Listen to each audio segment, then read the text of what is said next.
Greetings, YouTube. If you hear sounds outside, there are contractors outside working on my house. So today we're going to talk about wage theft. Wage theft is a much bigger problem than other thefts combined. In 2012, there were 292,074 robberies of all kinds, including bank robberies, residential robberies, which I've undergone. That sucks.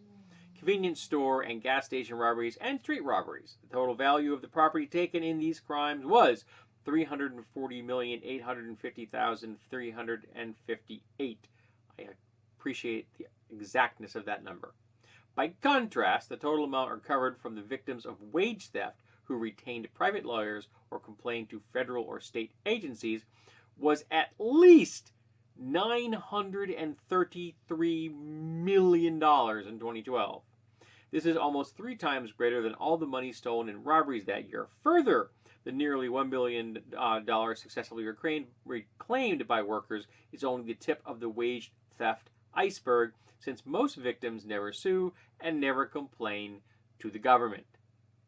And the business owners that are stealing their wages know this. It could be subtle. It could be a small thing here and a small thing there. Companies relying on people's ignorance of tax codes, state tax, federal tax, of tariffs, of all kinds of, fees for this and that, well, you've got this plan and that plan. So, if things aren't quite rounded properly every week, things are a little bit off, who's going to complain? And the smart business owners will be screwing the employees from the get-go. So their checks will not vary much from week to week at all. They'll just never know that it's slightly lower because they just didn't do the math. They're ignorant of the math.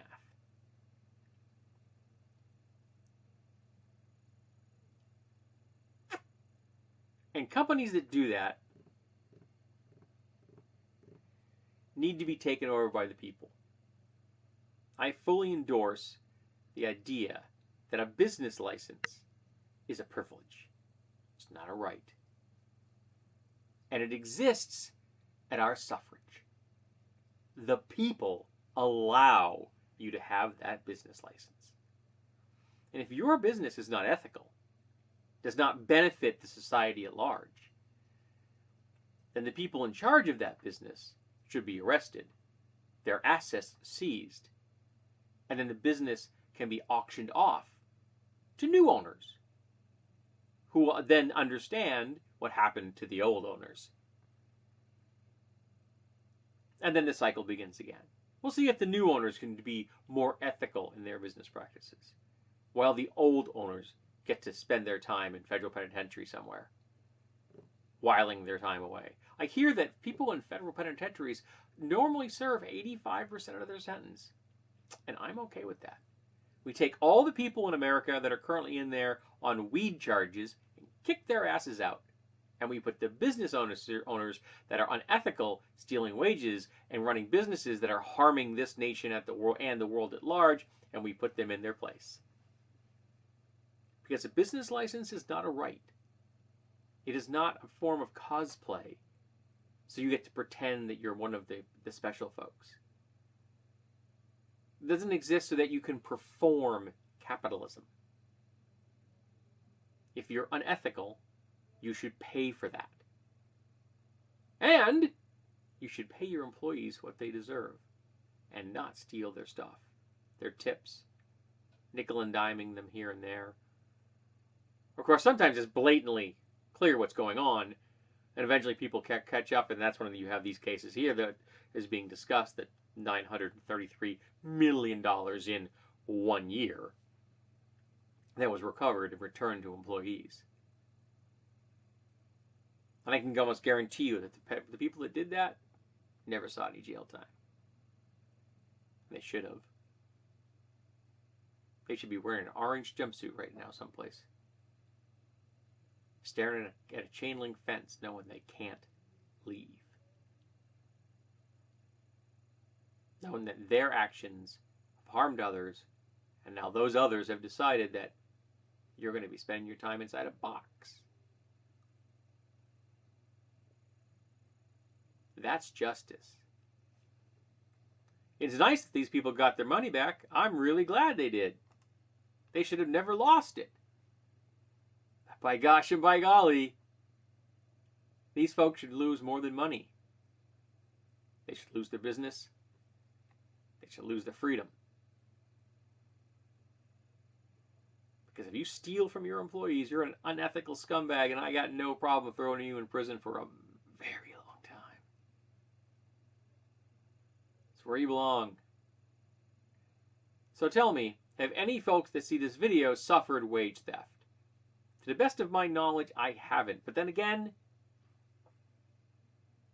if they were just clever. My business is very ethical about this kind of thing. When there are screw-ups, they correct them.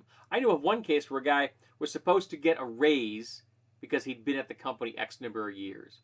There are hallmarks you reach. When you reach that hallmark, you get a raise. It's not much of a raise, but it's a raise. And he didn't get it. And he didn't notice it for 6 years.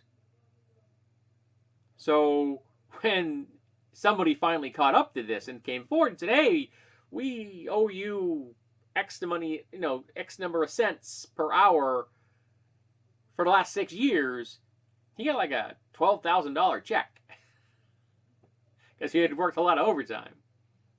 But they paid him. And I respect my company for that particular action. But then again, we did have a couple of members of our middle management who quit right next to each other in a very short span of time. And then we discovered a $300,000 discrepancy in some book balancing.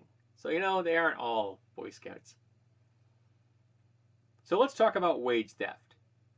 And have you suffered it? What did you do? And if you didn't, why didn't you? Because maybe you can be part of the folks that get your money back. And maybe there's enough of us out there raising a flag. Someone will actually start throwing these guys in prison.